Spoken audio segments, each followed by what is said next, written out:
Ruslan is a Christian content creator on YouTube who does a lot of really good stuff. I enjoy his work. He did this video where he reacts to some stuff that Francis Chan said in her interview, and he labeled it How Francis Chan Exposes Progressive Christianity.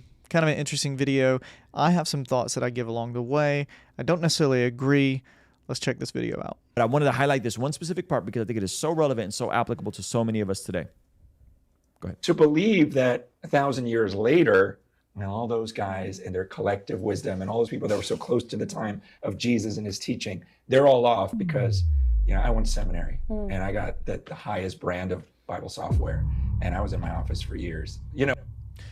So what he's breaking down is the reality that so many Christians, followers of Jesus, across all denominations, basically read just the Bible and have zero desire to look at church history, to look at how we got our... I thought he was saying the exact opposite, that people that do do go to seminary and get like Bible software like Logos or whatever are the ones that usually maybe change their viewpoint on orthodoxy, and that's arrogant.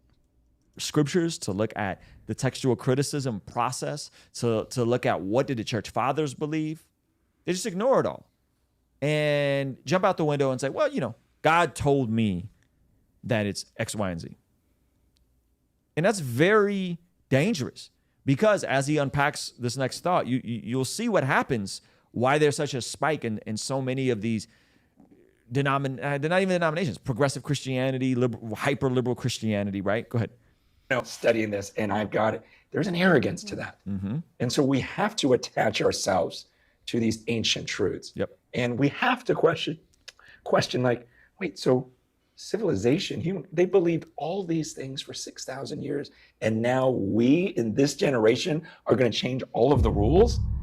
I don't think anyone is necessarily changing all the rules, but I think that you are now living in a time period where there is a much greater access to information than there ever has been. So like with podcasts and social media and YouTube.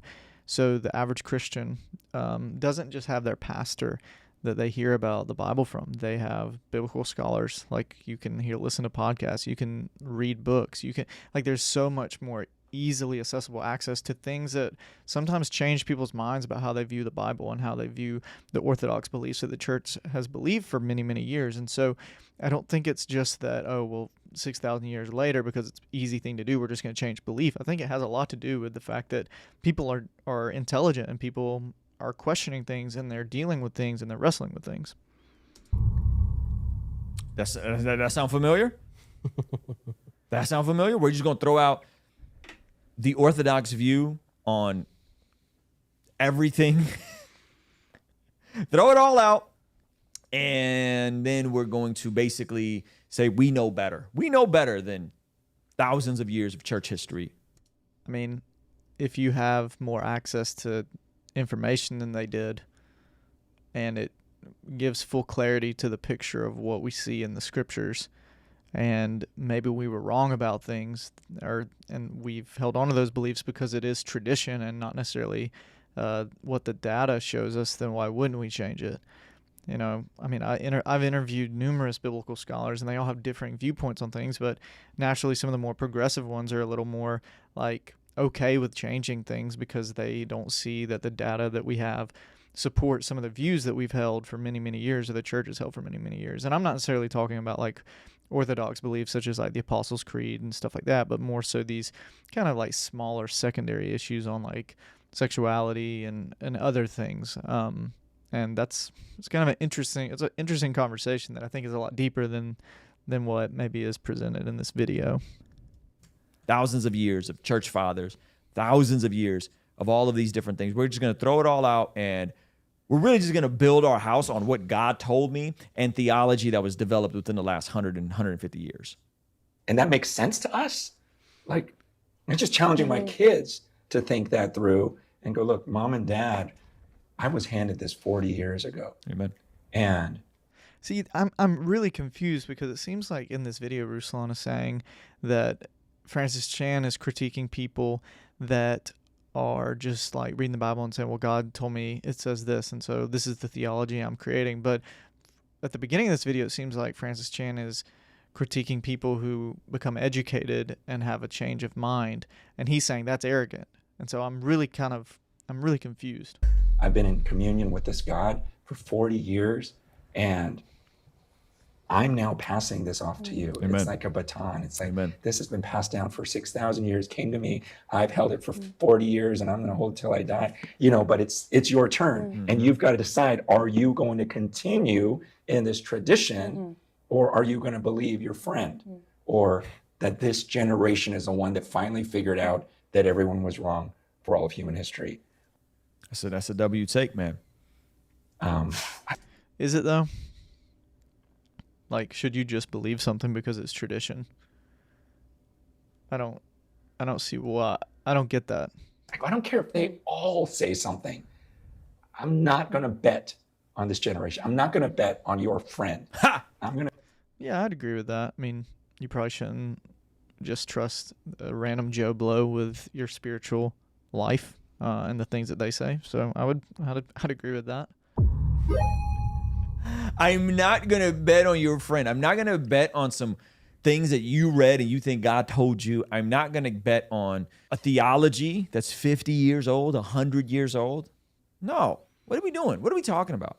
And a lot of this stuff that we're looking at, whether it's a lot of the modern views on like the rapture, a lot of the modern views on sex ethic, these are very modern beliefs. These are very modern beliefs. And so I think Francis Chan is 100% right, because a lot of times what this is anchored on a way of thinking that says the wool has been pulled over your eyes. All of church history is corrupt. Church fathers didn't know what they were talking about. No one knew what they were talking about. And everyone's wrong except me and my little tribe and my little denomination. We have all the answers. Well, I mean, there's many, many, many instances where the church fathers did not have access to some of the information that biblical scholars do today.